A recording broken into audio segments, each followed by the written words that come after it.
Hi, എന്താ വിശേഷം? സുഖല്ലേ? മറ്റേ കുറ്റിപ്പറങ്ങാക്കാന്റെ ഗർഭപാത്രം കിട്ടിയിക്കണു. നിങ്ങൾ ആരെങ്കിലും കണ്ടീന്നോ? ഇതാ നീ എന്താ പഴുതല്? എന്തിനാ കുട്ടിയായി കഴിഞ്ഞാൽ കുറുക്ക് വരകാന് നല്ലല്ലേ? നല്ലത്. രണ്ടര അടുത്തുള്ള ഞങ്ങൾക്ക് ഞാനും മഞ്ഞ മതി. ഇത് കുട്ടിയാകുമ്പോ കുറുക്കാനും പറ്റും, ഓനക്ക് ആവശ്യം ഉണ്ടാകുമ്പോ മറ്റേ ഇവിടെ വെച്ച് കെട്ടാനും പറ്റും. എല്ലാത്തിനും പറ്റും. ഇനി നിങ്ങളോട് പറയാൻ പോണ കാര്യം എന്താ അറിയോ? ഞാൻ സ്ഥിരമായിട്ട്, അതായത് കണ്ടിന്യൂ ആയിട്ട് വീഡിയോ ചെയ്യുന്ന കുറച്ച് വ്യക്തികളുണ്ട്. അതിലൊന്ന് ജാസിയാണ്, രണ്ട് മറ്റേ ജസ്ന സലീമാണ്, മറ്റേ മൂന്നാമത്തേത് ഈ ഫാത്തിയാണ്. അങ്ങനെ കുറച്ച് ആളുകളുണ്ട്. ഞാൻ സ്ഥിരമായിട്ട് കണ്ടിന്യൂസ് ആയി വീഡിയോ ചെയ്യുന്നത്. മറ്റേ സാജിദാടെ കാര്യം പറഞ്ഞ മാതിരി കുറെ മുമ്പ് ഫുള്ള് ഞാൻ സാജിദാന്റെ കാര്യമായിട്ട് ചെയ്തിരുന്നത്. പക്ഷെ ഇപ്പൊ സാജിദാനെ മാറ്റി നിർത്തിയിട്ട് ഇപ്പൊ ഇവരതൊക്കെ ചെയ്യാനുള്ള ഒരു മെയിൻ റീസൺ ഉണ്ട്. അതെന്താന്ന് ചോദിച്ചിട്ടുണ്ടെങ്കിൽ, എല്ലാവരും വീഡിയോ ചെയ്യും. എല്ലാവരും ചെയ്യും. പിന്നെ എന്നോട് പലരും കമന്റ് ചോദിച്ചിട്ടുണ്ട്, ഞങ്ങൾക്ക് ഇവരെ പിന്നാലെ നടക്കുന്ന പണി, പിന്നെ നിങ്ങൾക്ക് വേറെ എന്തൊക്കെ വിഷയമുണ്ട് ചെയ്യാനെന്ന്. ഞാൻ നിങ്ങളത്തെ ഒരു കാര്യം പറയാം. ഞാൻ നാളെ മുതൽ എന്ത് ചെയ്യാം, കാലാവസ്ഥ മറ്റേ ഇന്ന് താപനില 32 ഡിഗ്രിയാണ്, മഴ പെയ്യൂല്, ഇങ്ങനത്തെ കാര്യങ്ങളൊക്കെ പറയാം. നിങ്ങൾ കേട്ടിരിക്കോ? ഇല്ല. അപ്പൊ പിന്നെ നിങ്ങൾ പറയുന്നത് ഇപ്പൊ നിങ്ങളെ മനസ്സിലുണ്ടാവും, അജ്ജെന്നാ പച്ചറച്ചി അങ്ങനെ തിന്ന് ജീവിച്ചോന്ന്. പച്ചയായാലും മഞ്ഞയായാലും എന്റെ മനസ്സിലുണ്ട്. എന്താ അറിയോ, ഞാൻ ഈ ചാനൽ തുടങ്ങിയിരിക്കുന്നത് എല്ലാരെയും അങ്ങോട്ട് നന്നാക്കി കളയാന്നുള്ളതൊന്നുമല്ല. പക്ഷെ ചില കാര്യങ്ങളുണ്ടല്ലോ, നമുക്ക് പറയണം എന്ന് ആഗ്രഹം ഉണ്ടാവും, പക്ഷെ നമുക്ക് പറയാനുള്ള ഒരു വകുപ്പും ഉണ്ടാവില്ല. അതല്ലേ പിന്നെ വേറൊരുത്തന്റെ കയ്യും കാലും പിടിച്ചിട്ടാണ് അതൊന്ന് എങ്ങനെ ഒന്ന് പറയെന്ന് പറയേണ്ടി വരും. അപ്പൊ എനിക്ക് ഇന്റേതായ കാര്യങ്ങൾ പറയാൻ വേണ്ടിയിട്ടാണ് ഞാൻ ഈ ചാനൽ തുടങ്ങിയിട്ടുള്ളത്. അതിൽ ഞാൻ ഇരയാക്കുന്നതും അല്ലെങ്കിൽ ഞാൻ റിയാക്ട് ചെയ്യുന്നതും മെയിൻ ആളുകളെന്ന് പറഞ്ഞിട്ടുണ്ടെങ്കിൽ ഈ മുഖം മൂടി കൊണ്ട് ജീവിക്കുന്നവരാ. എങ്ങനെ? ഫേക്ക് മുഖം. ഇപ്പൊ ഈ ജാസി ആയാലും ശരി, ജസ്ന സലീം ആയാലും ശരി, ഫാത്തി ആയാലും ശരി, ഇവരൊക്കെ എന്താ പറയാ, പകൽമാന്യന്മാരായിട്ട് നടക്കുന്ന വ്യക്തികളാ. ഈ ഷാജിദയുടെ കാര്യത്തിൽ ഞാൻ ഏറ്റവും കൂടുതൽ ചെയ്തിരിക്കുന്നത് ആ ഒരൊറ്റ വിഷയം കൊണ്ടാണ്. അത് നിങ്ങൾക്ക് അറിയാവുന്ന കാര്യം തന്നെയാണ്, ഞാൻ എന്തുകൊണ്ടാണ് ഷാജിദാനെ ചെയ്തതെന്നുള്ളത്. അങ്ങനെ ഷാജിദാനെ ഒന്ന് രക്ഷിക്കാൻ വേണ്ടിയിട്ട് വലിയ മാലാഖനൊക്കെ ആയിട്ട് വന്ന ആളാണ് ഈ ഫാത്തി. ഇപ്പൊ ഓൻ ആര് രക്ഷിക്കുന്നുള്ളത് ഒരു പിടുത്തമല്ലാതെ നടക്കുകയാണ് ഓന്. അപ്പൊ ഇന്റെ കണ്ടന്റ് എന്നൊക്കെ പറഞ്ഞിട്ടുണ്ടെങ്കിൽ ഇത് പറയാം. പക്ഷെ എനിക്ക് ഇതിലുള്ള സന്തോഷം എന്താണ് അറിയോ? അത് വേണമെന്നുണ്ടെങ്കിൽ ഞാൻ നിങ്ങളെ ഒന്ന് കേൾപ്പിച്ചുതരാം. അത് നിങ്ങൾ എന്തായാലും ഒന്ന് കാണണം. എനിക്ക് ദുബായിൽ നിന്ന് ഒരു മറ്റേ പെൺകുട്ടി വിട്ട മെസ്സേജാണ്. ആ മെസ്സേജ് അവര് ഒറ്റന്ന് കേൾക്കണം. എനിക്ക് ഒരുപാട് മെസ്സേജുകൾ വരലുണ്ട്. പക്ഷെ ഈ ഒരൊറ്റന്ന് എനിക്ക് നിങ്ങളെ കേൾപ്പിച്ചേ പറ്റുള്ളൂ. അത് ഞങ്ങൾക്ക് ഇപ്പൊ പ്ലേ ചെയ്ത് തരാം. അസ്സലാമു അലൈക്കും ഷെരീഫ്. എൻ്റെ പേര് മീര എന്നാണ്, മീര സലീം. എൻ്റെ വീട് എറണാകുളം ജില്ലയിലാണ്, അങ്കമാലിയിൽ. ഞാനിപ്പോൾ ദുബായിലാണ് വർക്ക് ചെയ്യണത്. ഇവിടുത്തെ ഒരു ഗവൺമെന്റ് ഇൻഷുറൻസ് കമ്പനിയിലാണ് വർക്ക് ചെയ്യണത്. ഞാനൊരു 6 മാസത്തിന് മേലെ ഷെരീഫിന്റെ വീഡിയോസ് എല്ലാം കാണുന്നു. ഞാനപ്പോ എന്താ പറയുക, ഓരോ തവണ വീഡിയോസ് കാണുമ്പോഴും ഞാൻ ശ്രദ്ധിക്കാറുള്ള ഒരു കാര്യം, നമ്മൾ ഇതിനെ കുറിച്ചൊക്കെ ശരിക്കും പറഞ്ഞാൽ പറയുന്ന ഓരോ ടോപ്പിക്കിനെ കുറിച്ചും നമ്മൾ മറ്റുള്ളവരിലേക്ക് തുറന്ന് സംസാരിക്കേണ്ടതായിട്ട് എനിക്ക് നിർബന്ധമാണെന്ന് തോന്നിയിട്ടുണ്ട്. എന്താണെന്നറിയോ, ഇപ്പോഴത്തെ ജനറേഷന്, പ്രത്യേകിച്ച് ഈ 2000-ന് ശേഷം ജനിച്ച കുട്ടികൾക്ക് എന്താ ലൈഫിൽ വേണ്ടേ, എന്താണ് ആവേണ്ടത്, എങ്ങനെയാണ് ജീവിക്കേണ്ടത് എന്നൊക്കെ വളരെ കൺഫ്യൂഷൻസ് ഉള്ളതായിട്ട് എനിക്ക് തോന്നിയിട്ടുണ്ട്. അവർ മറ്റുള്ളവർ കാണിക്കുന്നതിന്റെ പുറകെ കുറേയൊക്കെ പോകുന്ന പോലെ എനിക്ക് തോന്നിയിട്ടുണ്ട്. പ്രത്യേകിച്ച് ഞാനിപ്പോൾ ഇതിവിടെ പറയാൻ കാരണം ജാസി തന്നെയാണ്. ജാസിന്റെ ഓരോ കാണിക്കൽ കാണുമ്പോൾ എനിക്ക് എപ്പോഴും ഫീൽ ചെയ്യുന്നൊരു കാര്യം, പുതിയ ജനറേഷന്, നമ്മളൊക്കെ 80s ജനിച്ചവർക്കൊക്കെ കുറച്ച് വെളിവുണ്ടെന്നാണ് ഞാൻ വിശ്വസിക്കുന്നത്. പക്ഷെ ഒരു 2000-ന് ശേഷം ജനിച്ചവര്, അല്ലെങ്കിൽ ഒരു 2005-ന് ശേഷം ജനിച്ച കുട്ടികൾക്കൊക്കെ ഇത് ഭയങ്കര മിസ്ഗൈഡിങ് ആണ്. ഇങ്ങനെയൊക്കെ ആയാൽ മതി, ഇങ്ങനെയും വേണമെങ്കിൽ ആവാം, ആളുകൾക്കിടയിൽ ഭയങ്കര എന്താ പറയാ, ഒരു ഫെയിം കിട്ടും. ഫെയിം എന്ന് പറഞ്ഞു കഴിഞ്ഞാൽ മോശമായതാണ്, കുപ്രസിദ്ധിയാണ്. എങ്കിൽ പോലും എല്ലാവരും നമ്മളെ കാണുമ്പോൾ ചുറ്റും കൂടും, അപ്പൊ നമുക്ക് വേണമെങ്കിലും പെൺവേഷം കെട്ടി നടക്കാം എന്നൊക്കെ കുട്ടികൾ ചിന്തിക്കുന്ന പോലെ എനിക്ക് തോന്നിയിട്ടുണ്ട്. ഇത് ഞാൻ പറയാൻ കാരണം, എനിക്ക് കുറച്ച് കസിൻസ് ഉണ്ട്. ഇവന്മാരൊക്കെ ഇതിനെ കുറിച്ച് ഡിസ്കസ് ചെയ്യുന്ന പോയിന്റ് ഉണ്ടല്ലോ, അത് ഭയങ്കര റോങ് ആയിട്ട് എനിക്ക് ഫീൽ ചെയ്യാറുണ്ട്. അപ്പൊ ഞാൻ മെസ്സേജ് അയച്ചു വേറെ ഒന്നല്ല, ഇങ്ങനത്തെ കാര്യങ്ങളൊക്കെ ഓരോരുത്തരെയും നമ്മൾ പുട്ട് ഔട്ട് ചെയ്തിട്ട് സംസാരിക്കുമ്പോൾ കുട്ടികൾക്ക് കുറച്ചെങ്കിലൊക്കെ റിയലൈസേഷൻ ഉണ്ടാവും. ഓക്കെ, ഇതൊന്നും ശരിയല്ല, ഇങ്ങനെയൊന്നും അല്ല എന്നുള്ളത്.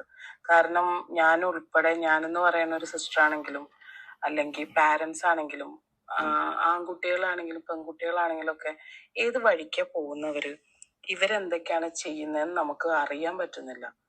അപ്പോ ഇങ്ങനെയുള്ള വീഡിയോസ് ഒക്കെ അവരിരുന്ന് കണ്ടോളും. അപ്പൊ ഇങ്ങനെ ഷെരീഫിന്റെ പോലെ കുറച്ച് ആളുകൾ ഇങ്ങനെ ഇരുന്ന് സംസാരിക്കുമ്പോൾ കുറച്ചെങ്കിലും കുട്ടികളിലോട്ട് ഒരു 10 പേർക്കെങ്കിലും അതിനെക്കുറിച്ച് ഒരു ബോധം ഉണ്ടാക്കിയെടുക്കാൻ പറ്റുന്നുണ്ടെന്ന് എനിക്ക് തോന്നുന്നു. അപ്പൊ ഞാൻ മെസ്സേജ് അയച്ചത് വേറെ ഒന്നല്ല, whatever you are doing, thank you for that, whatever it is. ഓരോ ടോപ്പിക്കും എന്താ പറയാ, ജസ്ന സലീമിന്റെ ആയിക്കോട്ടെ, ജാസിന്റെ ആയിക്കോട്ടെ, മറ്റേ പാത്തിയില്ലേ ഓന്റെ ആയിക്കോട്ടെ, എന്ത് ടോപ്പിക് തന്നെയാണെങ്കിലും I M thankful for that. നമുക്ക് കുറച്ച് ന്യൂ ജനറേഷനിലുള്ള കുട്ടികൾക്ക്, നമ്മൾ ഈ പറയുന്ന ജെൻസി കിഡ്സിന് ഒരു ബോധം വരാൻ ഈ വീഡിയോസ് ഒക്കെ സഹായിക്കുമെന്ന് ഞാൻ വിചാരിക്കുന്നു. Okay, thank you. കേട്ടങ്ങളെ, ഇതൊക്കെയാണ് എനിക്ക് കിട്ടുന്ന സന്തോഷവും പ്രോത്സാഹനവും. കാരണം എന്താ അറിയോ, നമ്മുടെ വീഡിയോ ഒക്കെ ചില ആളുകൾക്കെങ്കിലും കാര്യത്തിൽ പെടുന്നുണ്ട് എന്നുള്ളത് അറിയുമ്പോഴാണ് സന്തോഷം. ഇപ്പൊ ഞാൻ പറഞ്ഞില്ലേ, ഇപ്പൊ ഞാൻ ഈ ജാസിനെതിരെ സംസാരിച്ചു. ഇപ്പൊ ജാസി എന്താ പറയുന്നത്, ഞാൻ ചിലപ്പോ കുട്ടിയെ ദത്തെടുക്കുകയായിരിക്കും, അതെന്തിനാ നിങ്ങൾ നോക്കുന്നത്? ദത്തെടുക്കുന്ന ഒരാൾ ഒരിക്കലും ഞാൻ ഉമ്മയാൻ പോവുകയാണ്, ഞാൻ പ്രഗ്നന്റ് ആവുകയാണ്, ഞാൻ എന്താ പറയാ, ഇപ്പൊ ചെക്കപ്പിന് വയ്ക്കുക. ഇപ്പൊ എന്റെ ചെക്കപ്പ് എവിടെ? ബ്യൂട്ടി പാർലറില്. ബ്യൂട്ടി പാർലറിലെ ചെക്കപ്പ് ആകൊണ്ടാണ് തോന്നുന്നുണ്ട്. കുട്ടിയുടെ കാല് പുറത്തേക്ക് വന്നത് ഇതുവരെ ആരും കണ്ടിട്ടില്ല. അത് ഹോസ്പിറ്റലിലൊക്കെ പോയാൽ ഇപ്പൊ ഇതിന്റെ സത്യാവസ്ഥ അറിയുള്ളൂ. ഇപ്പൊ ഇതിങ്ങനെ നിരന്തരം സ്ഥിരമായി ഇങ്ങനെ പറയുമ്പോഴുള്ള പ്രശ്നം എന്താ അറിയോ, എനിക്ക് വേറെയും കുറച്ച് മെസ്സേജ് വന്നിരുന്നു. ആ മെസ്സേജ് കുറെ ഗൗരവമുള്ളതും ചിന്തിക്കാവുന്നതും ആയിട്ടുള്ള മെസ്സേജാ. കാരണം എന്താ വെച്ചാല്, ഒരു പെണ്ണെനിക്ക് മെസ്സേജ് വിട്ടിക്ക. സത്യം പറഞ്ഞാൽ ഭയങ്കര സങ്കടമായിട്ടോ എനിക്ക് കേട്ടപ്പോ. അതായത് ഈ ജാസിയുടെ ഈ വിഷയം കണ്ടപ്പോ ഈ പെണ്ണിനോട് ചോദിച്ചിക്ക അത്രേ, ഈ ഇവളുടെ ഭർത്താവിന്റെ സഹോദരിയോ ആരോ ഒന്ന് പറഞ്ഞു, ഇങ്ങനെ ചോദിച്ചിക്ക അത്രേ, ആണായോ അവനിക്കടക്കം വിശേഷമായിട്ടോ ഇനി നിനക്കൊന്നും ആയില്ലേ എന്നുള്ളത്. ഓല് തമാശയിലാ ചോദിച്ചെങ്കിലും ഈ പെണ്ണിനെ അത് ഒരുപാട് വേദനിപ്പിച്ചു എന്ന്. ഇതൊക്കെ ഈ വഹേന അറിയുന്നുണ്ടോ? ഇവൻ പള്ളിയിലാണ്, നെഞ്ഞത്താണ്, മൂട്ടിലാണെന്നൊക്കെ പറഞ്ഞ് നടക്കുമ്പോ ഇതില്ലാത്തതിന്റെ വേദന അനുഭവിച്ചിരിക്കുന്ന ഒരുപാട് പെണ്ണുങ്ങളുണ്ട്. അവർക്കൊക്കെ പരിഹാസങ്ങൾ ഒരുപാട് കിട്ടും. അത് ഇവനിക്ക് വല്ലതും അറിയോ? ഇവനിക്ക് എന്താ പെണ്ണ്, എന്താ മാതാവ് എന്നൊന്നും ഒരു ധാരണയില്ലാത്തൊരു വ്യക്തിയാണ്. കാരണം ഈ ആശി എന്ന് പറയുന്നവന് ഇങ്ങനെ ഒന്നുമല്ല, ഓനൊരു ഗേയും അല്ല. അത് നിങ്ങൾക്ക് എത്ര പേർക്ക് അറിയുന്ന അറിയില്ല, പക്ഷെ എനിക്ക് എന്തായാലും അറിയും. കാരണം ഓൻ ഗേ അല്ല. കാരണം എന്നോട് അവൻ തന്നെ എന്താ പറയാ പുറകെ നടന്നിട്ടുള്ളതും ഇഷ്ടമാണ് അറിഞ്ഞിട്ടുള്ളതും പെൺകുട്ടികളടക്കം എനിക്ക് മെസ്സേജ് വിട്ടിട്ടുണ്ട്. ഇവന്റെ നാടെന്ന് പറഞ്ഞാൽ പാലക്കാടാണ്. അവന്റെ വീടിന്റെ ചുറ്റുപുറമുള്ള ആളുകളൊക്കെ എന്നോട് നല്ല ബന്ധമുള്ള ആളുകളാ. ഇതൊക്കെ ഞാൻ വേണമെങ്കിൽ ഓന്റെ A to Z വരെ ഞാനുള്ള ആശയുടെ കാര്യങ്ങൾ ഞാൻ പറഞ്ഞുതരാം. എനിക്ക് അത്ര അറിയാം. ആശി എന്താ വെച്ചിട്ടാ, ഇവന്റെ ചെലവിൽ ഇങ്ങനെ കഴിയാ, ഈ ഐഡന്റിറ്റിയിൽ കഴിയാ എന്ന് വിചാരിച്ചിട്ടാണ് ആശിപ്പോ ഈ കാര്യങ്ങളുമായിട്ട് മുന്നോട്ട് പോകുന്നത്. അതിനെതിരെ എതിർത്ത് സംസാരിച്ചതിന് എനിക്കിതുവരെ കുഴപ്പം തോന്നിയിട്ടില്ല. ഇനി ആർക്കെങ്കിലും തോന്നിക്കുന്നു വെച്ചെങ്കിൽ അവർക്ക് മാറിപ്പോവുകയും ചെയ്യാം. പിന്നെ ഞാൻ ചെയ്തിരുന്നത് ഷാജിദ്, ഇവളുടെ വിഷയം എന്താന്ന് അറിഞ്ഞില്ലേ? ഇവളുടെ വിഷയത്തിന് എന്താന്ന് അറിയാതെ ഭയങ്കര നന്മമരം കളിച്ചു വന്നതാണ് ഫാത്തി. ഞാൻ എന്തിനാണ് ഷാജിദാനെ എതിർത്തത്, അല്ലെ ഇത്രയും യൂട്യൂബേഴ്സ് എന്തിനാണ് ഷാജിദാനെ എതിർത്തതെന്ന് ചോദിച്ചിട്ടുണ്ടെങ്കിൽ, ഷാജിദ കാണിച്ചതും ഷാജിദയുടെ ജീവിത ശൈലി വളരെ മോശമായിരുന്നു. ഇപ്പൊ അത്യാവശ്യം അവൾ കുറച്ച് സ്റ്റാൻഡേർഡ് ആയിട്ട് ഓള് നടക്കുന്നുണ്ട്. ഇപ്പൊ എന്തായി, ഓൾക്ക് മനസ്സിലായി, ഓളെ നാക്കൊതുങ്ങിയപ്പോ ഓളെ മൊത്തത്തിൽ ജനങ്ങള് എന്താ പറയാ ഓൾക്കൊരു പരിഗണന കൊടുത്തു എന്നുള്ളത്. ഇപ്പൊ അന്ന് അവളെ സഹായിക്കാൻ വേണ്ടിയിട്ട് ഫാത്തി ഒരുപാട് നന്മമരം കളിച്ച് വന്നു. ഇപ്പൊ ഫാത്തിക്ക് ഒരു ശാപ്പെട്ടിയെങ്കിലും കിട്ടിയാൽ മതി, ഞാൻ അങ്ങോട്ട് പൊയ്ക്കോളാന്നുള്ള മാതിരിയാണ് ഫാത്തി നിൽക്കണത്. എന്നാലോ ഷാജിദ ഞാനത്തെ ഒരു വീഡിയോ ഇട്ടിരുന്നു, എന്റെ കുട്ടിക്ക് ആരോ ഒരു പെട്ടി കൊടുത്തയച്ചു നോക്കണു, ഫുള്ള് ടോയ്സും മുട്ടായി ആണെന്ന്. അതൊക്കെ അവരുടെ ഇഷ്ടമാണ്, അതിനൊന്നും ഞാൻ എതിരല്ല. ഈ ഫാത്തി അന്ന് ഷാജിദാനെ സഹായിക്കാൻ വന്നതാ. ഇപ്പൊ ഓൻ ആര് സഹായിക്കും? ഓൻ എന്താ ചെയ്തുകൊണ്ടിരിക്കുന്നത്? ഓന്റെ എല്ലാ കാര്യങ്ങളും ഞാൻ അറിഞ്ഞു എന്ന് ഏറ്റവും കൂടുതൽ അറിയുന്ന ആളാണ് ഈ ഫാത്തി. ഞാൻ എല്ലാ ചുഴുന്നറിഞ്ഞിരിക്കണു എന്താണെന്നൊക്കെ.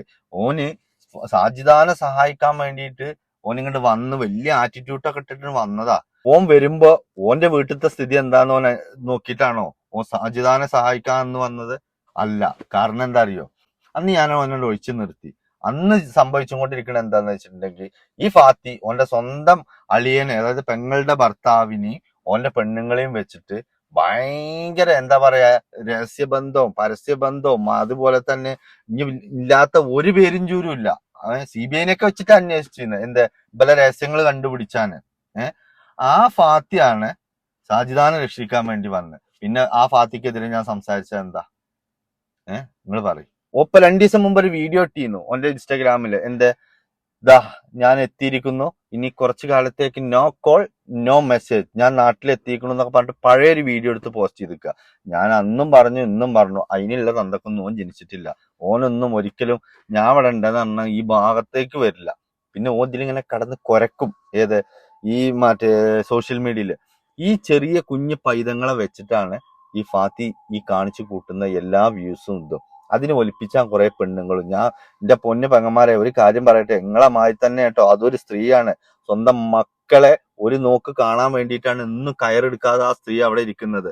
മനസ്സിലായോ? നിങ്ങളിങ്ങനെ പലരും പറയുന്നുണ്ടല്ലോ ആ സ്ത്രീയുടെ അടുത്ത് തെറ്റുണ്ടാകും കൊണ്ടാണ് ആ മക്കൾ ആ ഉമ്മാനെ തള്ളി പറയുന്നത് എന്നുള്ളത്. 2 വയസ്സായ കുട്ടികൾക്ക് ഉമ്മയാണോ വാപ്പയാണോ ശരിയെന്ന് എങ്ങനെയാ അറിയാം? അതിപ്പോ ഉമ്മയുടെ കയ്യിലാണെങ്കിൽ വാപ്പ ഭയങ്കര മോശമായിരിക്കും, വാപ്പയുടെ കയ്യിലാണെങ്കിൽ ഉമ്മ ഭയങ്കര മോശമായിരിക്കും. അപ്പൊ കുട്ടികളുടെ സംസാരത്തിന്റെ കുട്ടികളുടെ റീല് കണ്ടിട്ടോ നിങ്ങൾ ഒരാളെ വിലയിരുത്തരുത്. അത് നിങ്ങൾ ആദ്യം മനസ്സിലാക്കുകൊണ്ടു. പിന്നെ അവൻ ഈ കുട്ടികളെ യൂസ് ചെയ്യണ എന്തിനാന്ന് ചോദിച്ചിട്ടുണ്ടെങ്കിൽ അവന്റെ കുറേ മുഖങ്ങള്, അതായത് അവന്റെ മുഖംമൂടികളില്ലേ, ആ മുഖംമൂടികളാണ് ഈ കുട്ടികള്. കാരണം അത് അഴിച്ച ഇവൻ വെറും 0 ആണ്, വെറും 0. അത്ര വലിയ ഫ്രോഡാണ് ഈ ഫാത്തി. അത് നിങ്ങൾക്ക് അറിയാഞ്ഞിട്ടാ. അത് അറിയണമെന്നുണ്ടെങ്കിൽ ഒരു ദിവസം നിങ്ങൾ അവന്റെ ഭാര്യയായിട്ടൊന്ന് ഇരുന്ന് നോക്കണം. അപ്പൊ അറിയും എന്താണ് ഈ കമന്റോളികളുടെയും ഈ മറ്റേ പെണ്ണാണ് പെണ്ണിന്റെ ശത്രു എന്ന് പറയുന്നില്ലേ, വളരെ ശരിയാണ്. ഓനൊക്കെ ഇതില് എന്താ പറയാ ഇൻസ്റ്റാഗ്രാമിൽ പെണ്ണുങ്ങൾ വന്ന് സപ്പോർട്ട് ചെയ്യുന്നതും പെണ്ണുങ്ങൾ വന്ന് പറയുന്നതും ഒന്ന് ആലോചിച്ച് നോക്കിയേ. ഓന് ഈ കുട്ടികളുടെ മറവിലാണ് ഇതൊക്കെ ചെയ്യുന്നത്. അവനെ ഞാൻ തുറന്നു കാണിച്ചു, ആർക്കാ പ്രശ്നം? ഈ ഫാത്തി ആയാലും സാജിദ ആയാലും പിന്നെ എന്താ പറയാ ജാസി ആയാലും കുറെ ഇങ്ങനത്തെ ടീമുകൾ ഉണ്ടല്ലോ. ഇന്ത്യ സ്ഥിരം ഇന്ത്യ കണ്ടന്റുകൾ എടുത്ത് നോക്കിയാൽ ഇവരൊക്കെ എങ്ങനെ അറിയോ, എന്തും തൊള്ള കൊണ്ട് പറയും. എത്ര അനാവശ്യം വേണമെങ്കിലും ഇവര് പറയാൻ റെഡിയാണ്. എതിരാളികളെ തളർത്തുക എന്നുള്ളത്. അതാണ് ഇവരുടെ ലക്ഷ്യം. പക്ഷെ അത് ഇന്ത്യ അടുത്ത് നടക്കൂല. നമുക്ക് ഇതേ കേട്ട് ഇതേ വിടുക എന്നുള്ള ഒരൊറ്റ ലക്ഷ്യം തന്നെ ഉള്ളൂ. ഞാൻ എന്തിമേക്കിലും ഇറങ്ങിയ ഇന്നെ തെറി പറഞ്ഞിട്ടോ ഇന്ത്യ നേരക്ക് തുണി ഒന്നിച്ച് കാണിച്ചിട്ടോ ഒരു കാര്യം ഉണ്ടാവില്ല. ഞാൻ അങ്ങോട്ട് മെയിൻറ്റെയിൻ ചെയ്യൂല. പിന്നെ ഉള്ളത് ജസ്ന സലീം. ജസ്ന സലീം എന്ന് പറഞ്ഞിട്ടുണ്ടെങ്കിൽ ഓളും ഈ നാട്ടുകാരെ മുഴുവൻ പറ്റിച്ച് ജീവിച്ചോളാ. അപ്പൊ ഓൾക്കെതിരെയും ഞാൻ റിയാക്ട് ചെയ്യലുണ്ട്. അത് ഇനിയും ചെയ്യും. ഈ വ്യക്തികൾക്കൊക്കെ എതിരെ ഞാൻ ഇനിയും ചെയ്യും. അതിന് കേസ് വന്ന കേസ്, അടിയെങ്കിൽ അടി, ഇടിയെങ്കിൽ ഇടി, ആ ലെവലിലാണ് എന്റെ നൃത്തം. അല്ലാതെ ഇവരൊന്നും പേടിച്ചിട്ടോ അല്ലെ ഇവരെ തെറി പേടിച്ചിട്ടോ ഞാൻ ഒരിക്കലും പിന്മാറൂല. ഞാൻ എന്താ ചെയ്യുന്നത് അത് ഞാൻ ചെയ്യും. അതിനാണ് ഞാൻ ഈ ചാനൽ തുടങ്ങിയിരിക്കുന്നത്. അല്ലാതെ നാട്ടിലുള്ള മുഴുവോ ന്യൂസ് കൊടുത്തിട്ട് ഇതിൽ കൊടുന്ന് പോസ്റ്റ് ചെയ്യാനൊന്നുമല്ല. ഞാൻ ഇതിമെന്ന് അങ്ങനെ കോടീശ്വരനാകാൻ വേണ്ടിയിട്ട് തുടങ്ങിയതല്ല. എനിക്ക് പറയേണ്ട കാര്യങ്ങൾ ഞാൻ പറയും. അത് കേൾക്കുന്നവര് കേൾക്കട്ടെ, അല്ലാത്തവര് പൊക്കോട്ടെ. എനിക്ക് അതിലൊന്നും പ്രശ്നമല്ല. ഞാൻ എന്ത് തമാശ ഇതിനകത്ത് കൂട്ടിയാലും ഞാൻ പറയുന്നത് മുഴുവൻ കാര്യങ്ങളായിരിക്കും. അത് എന്റെ വീഡിയോ നിങ്ങൾ ചിരിക്കണ്ട, നിങ്ങൾ ചിരിക്കാതെ ഇരുന്നൊന്ന് കണ്ടോക്കി. അപ്പൊ എന്നിട്ട് ഞാൻ അതിലുള്ള എന്റെ കണ്ടന്റും കാര്യങ്ങളും എങ്ങനെയാണെന്നുള്ളത് നിങ്ങളൊന്ന് നോക്കി. അല്ലാണ്ട് കാലാവസ്ഥയുടെ മറ്റേ കാര്യങ്ങൾ പറയാനൊന്നും ഞാൻ ഇത് തുടങ്ങിയിട്ടില്ല. ഇപ്പോഴേ ഞാൻ പറയാലോ. പക്ഷെ ഒരു കാര്യം കേട്ടോ, ഇന്ന അധികം ആരൊന്നും പറയുന്നില്ല. ഇപ്പൊ ഫാത്തിനെ കുറിച്ച് ഞാൻ പറഞ്ഞ ഫാത്തിന് തന്നെ ഒരു 10 ഫേക്ക് ഐഡിയിൽ വന്നിട്ടാണ് ഇതിൽ തെറി വിളിക്കുക. ഫാത്തി എന്ന് പറയുന്ന വ്യക്തി അത്രയേ ഉള്ളൂ. ഫേക്ക് ഐഡിയിൽ തെറി വിളിക്കാനും മറ്റേ ക്യാമറയുടെ മുമ്പിൽ നിന്ന് വെല്ലുവിളിക്കാനും എന്നുള്ളത്. കാരണം എന്താ പറയുക, ഓനെ കൂടുതൽ പറഞ്ഞിട്ട് കാര്യമില്ല. കാരണം സ്വയബോധമല്ല ഓനിക്ക് അല്ലെങ്കിൽ കള്ള് വേണം അല്ലെങ്കിൽ കഞ്ചാവ് വേണം. ആ ലെവലിലാണ് ഓന്റെ ജീവിതം. ഓനീ പെണ്ണുങ്ങളോട് ഈ കുറെ തമ്മാടിത്തരം കാണിച്ച് ജീവിക്കുക എന്നുള്ളതുള്ളൂ. എന്താണ് കണ്ടന്റ് എന്ന് ചോദിച്ചാൽ ഫാത്തിക്ക് അറിയില്ല. കാരണം എന്താ, ഓന്റെ കണ്ടന്റും ഓന്റെ വ്യൂസും മുഴുവൻ ഓന്റെ ഭാര്യയുടെ രഹസ്യബന്ധങ്ങൾ കണ്ടുപിടിക്കാനും മറ്റേ ചോർത്താനും ഉള്ള ആളുകളാണ്. ഇവനിക്ക് ഈ ഫാത്തിയൊക്കെ നിങ്ങൾ വിചാരിക്കണതിൽ അപ്പുറ. ഇവനിക്കൊക്കെ വേണ്ടി ഓരോ പെണ്ണുങ്ങള് നമ്മളോട് വന്ന് മിണ്ടുന്നു, എന്താ പറയാ സ്നേഹത്തോടെ നിൽക്കുന്നതൊക്കെ കണ്ടാണ്ടല്ലോ സത്യമാണെന്ന് വിചാരിക്കും. ഞാനൊക്കെ ഒന്ന് എന്തെങ്കിലും ഇങ്ങനത്തെ ഒന്ന് പെടട്ടെ എന്ന് വിചാരിച്ചിട്ട് പനിഞ്ഞ് നടക്കുന്ന ആളുകളാണ് ഞാൻ ഈ വീഡിയോ ചെയ്യുന്ന ആളുകളൊക്കെ. അതൊക്കെ എനിക്ക് നല്ല ബോധ്യമുണ്ട്. പക്ഷെ നടന്ന് കൊയ്യാന്നല്ലാതെ അതിൽ പ്രത്യേകിച്ച് ഒരു കാര്യം ഉണ്ടാവൂല. അത് ഞാൻ ആദ്യമേ പറയട്ടെ. ഞാൻ ഇപ്പൊ ഇതൊക്കെ പറഞ്ഞ നിങ്ങളോട് എന്തിനാ അറിയോ, ഞാൻ വലിയ നന്മമരാണെന്ന് തെളിയിക്കാൻ വേണ്ടിയിട്ടൊന്നുമല്ല. ഞങ്ങൾക്ക് ഇപ്പൊ ഈ ജാസിർ തന്നെ ഞങ്ങൾക്ക് 1-2 വീഡിയോ ഞങ്ങൾക്ക് കാണിച്ചു തരാം. അതില് ഓനെന്നെ ഉത്തരം മുട്ടി നിൽക്കുന്ന കുറച്ച് കാര്യങ്ങളുണ്ട്. അത് ഞാൻ ഇപ്പൊ കാണിച്ചത് ഒരു മിനിറ്റ്. വിഷയം വേറെ ഒന്നല്ല, ഓൻ ഇന്റർവ്യൂ കയറി നിന്നിട്ട് ഭയങ്കര ഫ്ലോയിൽ ഇങ്ങനെ പോവുക, സൂപ്പർ ഫാസ്റ്റ് പോണ മാതിരി പോവുക. അപ്പൊ അതിന്റെ ഇടയിൽ ഓനൊരു കാര്യം പറഞ്ഞു, ഇപ്പൊ എത്രയോ ആളുകളുണ്ടല്ലോ ഈ കമ്മ്യൂണിറ്റിയിൽ, എത്രയോ ആളുകളുണ്ട്, ഞാൻ മാത്രമാണോ? അപ്പൊ പറഞ്ഞ വേറെ ആളുകളുടെ പേര്, വേറെ എല്ലാ ആളുകളുടെ പേരെന്ന് പറയുന്നത്.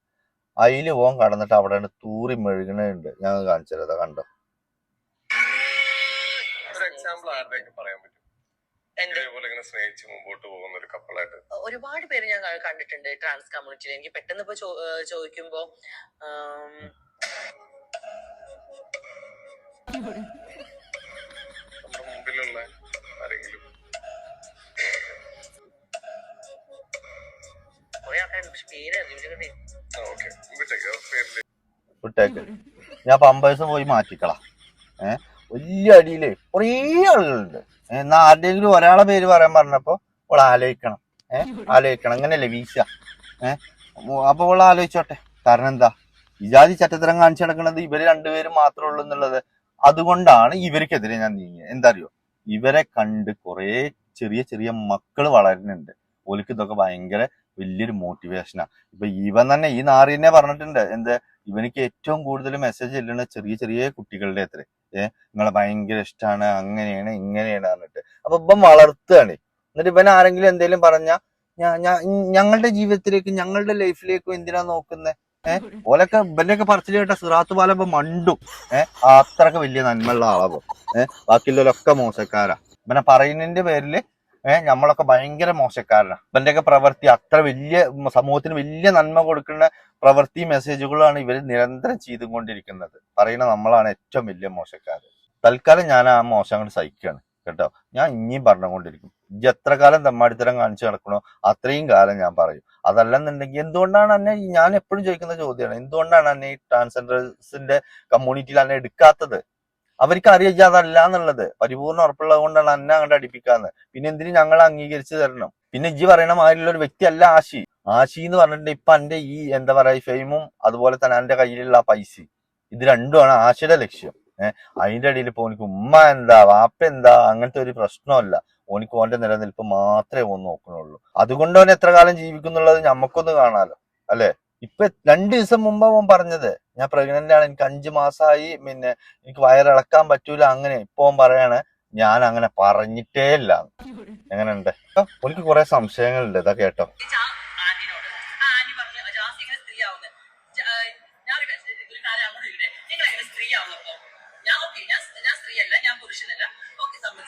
നീ സ്ത്രീയല്ല, ഓക്കെ, പുരുഷനല്ലാന്ന് ഇജ്ജ് പറയണ്ട കേട്ടോ. ഇജ്ജ് പുരുഷനല്ലേ, ഞാനും പുരുഷനല്ല. ഇനി എനക്ക് പള്ളയിലുണ്ടോ ആ കുട്ടിയുടെ വാപ്പ ഞാനാണ്. ഇടുക്ക് ഇജ്ജ് മറ്റേ എന്താ DNA ടെസ്റ്റ് ഇതൊന്നും എടുക്ക്. ആ DNA ടെസ്റ്റിൽ ഉണ്ടാവും അങ്ങനെ കാറിൽ ഇങ്ങനെ ഇരിക്കണ ഞാൻ. എന്റെ കുട്ടിയുടെ വാപ്പ ഞാനാണ്. എന്നിട്ടൊന്ന് അന്നെ മാനം കെടുത്തി പറഞ്ഞിട്ടൊരു കംപ്ലൈന്റ് എടുക്ക, നമുക്ക് ചെക്ക് ചെയ്യാം. ഞാനും പോലെ എന്റെ പിന്നാലെ.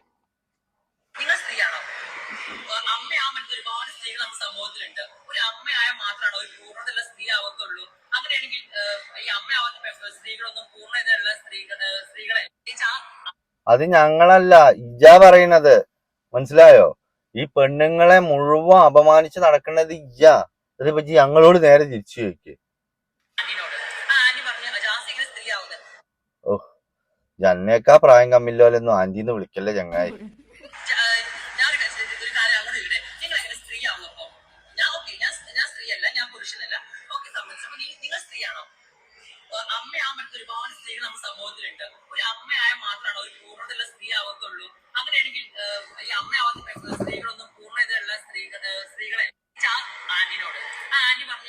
അമ്മയാകുക എന്നുള്ളത് ഒരു സ്ത്രീന്റെ ഭാഗ്യമോ ഭാഗ്യക്കേടോ അല്ലെങ്കിൽ മോശമോ മോശക്കേടോ ഒന്നും അല്ല. മനസ്സിലായോ? അതാദ്യം മനസ്സിലാക്കണം. ഈ ലോകത്തെ എല്ലാവർക്കും അമ്മ അല്ലെങ്കിൽ എല്ലാവർക്കും അച്ഛനോ ആകണമെന്ന് ഒരു നിർബന്ധവും ഇല്ല. അങ്ങനെ ആയിട്ടില്ലെങ്കിലും അവര് സ്ത്രീയും പുരുഷനോ. പക്ഷെ ഒരു പുരുഷനായ ഈ ഒരു വേഷവും കെട്ടിയും കൊണ്ട് നടന്നിട്ട് ബാക്കിയുള്ള സ്ത്രീകളെ അപമാനിക്കുന്നത് കൊണ്ടാണ് നിനക്കെതിരെ ഇങ്ങനെ പറയുന്നത്. ഇപ്പോ അങ്ങനെ ആന്റി എന്ന് വിളിക്കുന്നില്ലേ? ഓ ഡേറ്റ് ഓഫ് ബർത്ത് നമുക്ക് ഇങ്ങനെ ഒന്ന് കാണിച്ചു തന്നിട്ടടക്കം പച്ച നുണ പറഞ്ഞോനാ. ഇങ്ങനെ ഓന്റെ സ്വന്തം ഐഡന്റിറ്റി കാർഡ് ഇങ്ങനെ പിടിച്ചിട്ട് എന്റെ മുമ്പത്തെ വീഡിയോയിലുണ്ട്. ഓന്റെ ഡേറ്റ് ഓഫ് ബർത്ത് നേരെ കുത്തനോട് പറഞ്ഞു. ആ മുതലാവും പറയുന്നത്. വന്നിട്ട് ഇപ്പൊ എന്താ വെച്ചിട്ടാ ഓന് ഇപ്പോഴും ഓന്റെ ലക്ഷ്യം എന്താ അറിയും നിങ്ങൾക്ക്? ആ സ്ത്രീനെ ആന്റി ആന്റി എന്ന് വിളിക്കുന്നത്, അതായത് സമൂഹത്തിൽ ഓനിക്ക് കൊടുത്ത അതേമാതിരി പണി തിരിച്ചും കൊടുക്കണം. എങ്ങനെ ഒരു പെണ്ണിനൊക്കെ ആന്റി ആന്റി എന്ന് വിളിച്ചു കഴിഞ്ഞിട്ടുണ്ടെങ്കിൽ അത് മറ്റുള്ളവർ കേൾക്കല്ലേ എന്നുള്ളത്. ഇവൻ ആന്റിന്നോ, ഇവനിക്ക് എന്ത് വയസ്സുണ്ട് നിങ്ങളെ വിചാരം? നിങ്ങൾക്ക് വല്ല പിടുത്തമുണ്ടോ? ഞാൻ പലപ്പോഴും പറഞ്ഞിട്ടുണ്ട്, ഇവ അന്ന് ആ പെണ്ണിനെ കാര്യം തീർത്തിട്ടില്ലെങ്കിൽ ഇന്ന് ആശിനേക്കാ 2 വയസ്സ് മൂത്ത ഒരു ആൺകുട്ടി ഉണ്ടാവും എനിക്ക്, അല്ലെങ്കിൽ ഒരു പെൺകുട്ടി ഉണ്ടാവും എനിക്ക്. പിന്നെ അത് മാത്രല്ല, ഇവ ഇപ്പൊ പറഞ്ഞു ഞാൻ ദത്തെടുക്കുക, അതല്ലെന്നുണ്ടെങ്കിൽ ഞങ്ങളുടെ ഹോർമോൺ വെച്ചിട്ട് മറ്റേ വേറെ ഒരു സ്ത്രീയിലാണ് മറ്റേ ഇവരുടെ തന്നെ കുഞ്ഞിന് ജന്മം കൊടുക്കുകയാണ് എന്നുള്ളതൊക്കെ. നിങ്ങളെ രണ്ടാളി ഹോർമോൺ വെച്ച് നിങ്ങൾ ഇനി അങ്ങനെ മറ്റൊരു കുഞ്ഞിന് ജന്മം കൊടുത്തു എന്ന് വെക്കുക, അപ്പൊ കുട്ടിക്ക് 2 തന്തയായില്ലേ? അതെങ്ങനെ നടക്കുക? അപ്പോഴും ഇവിടെ കുട്ടിക്ക് ഉമ്മല്ലല്ലോ. അതുണ്ടോ? ഇജ്ജ് പറ. ഒരു 2 ആണുങ്ങൾ ഹോർമോൺ കൊടുത്തു കഴിഞ്ഞിട്ടുണ്ടെങ്കിൽ അതിൽ കുട്ടി ഉണ്ടായി കഴിഞ്ഞിട്ടുണ്ടെങ്കിൽ ആ കുട്ടിയുടെ ഉമ്മ ആരാണ് അപ്പോ? അതൊന്ന് പറഞ്ഞ. എന്നിട്ട് ഉദാഹരണത്തിന് പറയാം, നയൻതാരല്ലേ? ഞാൻ പറഞ്ഞില്ലേ ഇപ്പൊ എനിക്ക് അടിക്കടിക്ക് നയൻതാരയുടെ മേത്തൊക്കെ ഒരു കണ്ണുണ്ട്. നയൻതാര മറ്റേ അങ്ങനെ എത്ര ചെയ്ത്, അതുകൊണ്ട് അത്ര ഈ പഴുതാരി ഇതുകൊണ്ട് ഇറങ്ങിയിരിക്കണത്. ഏത് ഓലെ മറ്റേ ഹോർമോണും ഓലെ ബീജമൊക്കെ എടുത്ത് കൊടുത്തിട്ട് അയിമെന്ന് കുട്ടി ഉണ്ടാക്കാൻ. അന്റിമ കുട്ടി ഉണ്ടായി കഴിഞ്ഞ ചങ്ങായി ഇജ്ജ് ബാപ്പയാകുള്ളൂ, ഉമ്മയാകൂല. ഇജ്ജ് പണി ചുരിദാർ ആണ്. ഇജ്ജ് പറ്റിയൊക്കെ ഉണ്ട് എന്നോട്. ഞാനിപ്പോ ഈ താടി മീശയൊക്കെ എടുത്തിട്ട് അന്റെ മാതിരി ഒരു ചുരിദാറും 2 ചിരട്ടിയാണ് വെച്ചിട്ട് ഇറങ്ങിയാണ്ടല്ലോ, ചെറുക്കന്മാർ ഇന്റെ പിന്നാലാണ്ട് വരും.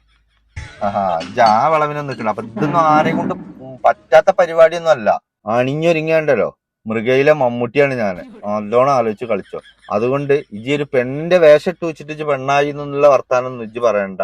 അപ്പൊ ഇതെല്ലാവർക്കും പറ്റും. പക്ഷെ ആണായ ആണ്. ഇവനുണ്ടല്ലോ, ഇവൻ ഇതിന്റെ മുമ്പ് ഒരു ഇന്റർവ്യൂല് പറഞ്ഞു ഓന് ഒരിക്കലും പെണ്ണാവൂലെന്ന്. എവിടെയാ ഞാൻ കാണിച്ചതാ. എന്തുകൊണ്ട് ജാസി മറ്റൊരു പെൺവേഷത്തിൽ ഇരിക്കാത്ത എന്നൊരു ചോദ്യം എല്ലാവരും ചോദിക്കുന്ന ചോദ്യമായിരിക്കും എന്ന് എനിക്ക് തോന്നുന്നു. അവിടെയാണ് ആളുകൾക്ക് സംശയങ്ങൾ വീണ്ടും വീണ്ടും ജാസിയിലേക്ക് വരുന്നത്. അത്തരം ഡ്രസ്സിംഗ് രീതിയിലേക്ക് താല്പര്യമില്ല, അല്ലെങ്കിൽ സമൂഹത്തിൽ ഇറങ്ങുമ്പോൾ അത് ബുദ്ധിമുട്ടാവുന്നു നോക്കിയിട്ടാണോ? അതൊരു ബുദ്ധിമുട്ട് തന്നെയല്ലേ. ഒരു സ്ത്രീയായി നടക്കുമ്പോൾ സ്ത്രീകൾക്ക് അനുഭവിക്കുന്ന ഒരുപാട് പ്രശ്നങ്ങൾ നമ്മൾ അനുഭവിക്കേണ്ടി വരില്ലേ ഇതാകുമ്പോൾ നമുക്ക് ഏതൊക്കെ പാതത്തിൽ എവിടെയും ഇറങ്ങി നടക്കാമല്ലോ. സത്യം എന്റെ താടിയും ഞാൻ ഒരു കവചം പോലെ വെച്ചിരിക്കുകയാണ്. ഈ താടിയിലാണ്ട് എനിക്ക് പുറത്ത് ഇറങ്ങിയാൽ ഞാൻ എന്തൊക്കെ കേൾക്കേണ്ടി വരും, നാട്ടിൽ എങ്ങനെയൊക്കെ എനിക്ക് നടക്കാൻ പറ്റും. താടിയാകുമ്പോ പിന്നെ അങ്ങനെ ആരും അങ്ങ് ശ്രദ്ധിക്കും, താർന്ന് നിൽക്കില്ലല്ലോ. അങ്ങനെ ഉണ്ടോ? കണ്ടില്ലേ ഇപ്പൊ എങ്ങനെയുണ്ട്? മനസ്സിലായില്ലേ? ഇത്രയേ ഉള്ളൂ ഇവന്റെ വാക്ക്. ഇതന്നെ. ഇവന് ഓനിക്ക് ഫെയിം ആകാൻ എവിടെ ചാൻസ് കിട്ടിയോ അവിടെയൊക്കെ ഓൻ ചെയ്യും. പക്ഷെ ഓനിക്ക് പെണ്ണാകണം, കൊലയിട്ട് മുറിച്ചാനും പറ്റൂല. ഇതൊന്ന് പെണ്ണായി ജീവിക്കും, ഒന്ന് കാണട്ടെ. അപ്പൊ എന്നാ ശരി, ഞാൻ ഇതൊന്ന് പറയാൻ വേണ്ടി വന്നതാ. അപ്പൊ ഇതൊക്കെയാണ് എന്റെ വിഷയവും ഇന്റേതും. ഈ ഫാത്തി, ജാസി, ജസ്ന ഇജാതി ഫ്രോഡുകളുടെ പിന്നാലെ ഞാൻ കൂടുന്നതിന്റെ മെയിൻ റീസൺ ഇതാണ്. പൊളിച്ചടുക്കും. അതന്നെ. ഇതൊന്നും ആരും പറയണമെന്നില്ല. ഇത് മറ്റുള്ളവര് പറയുന്നില്ല വെച്ചിട്ട് എനിക്ക് പറയാതിരിക്കാൻ പറ്റില്ലല്ലോ. അതിന് തന്നെ ഞാൻ അത് ചെയ്തത്. അപ്പൊ ഓക്കെ, ബൈ.